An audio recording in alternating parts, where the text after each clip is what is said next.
Hello everyone, this is the GSM based robotic rover that we made.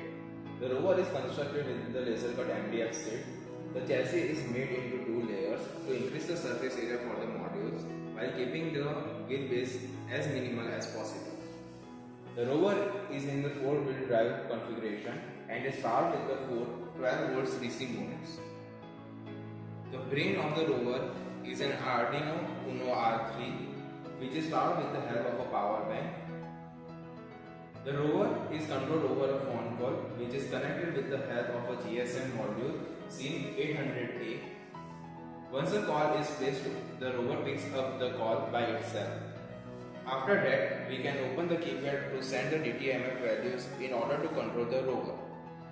The control is as such: 2 is for forward, 4 is for left, 6 is for right, 8 is for back, 5 is for stop and 0 is to disconnect.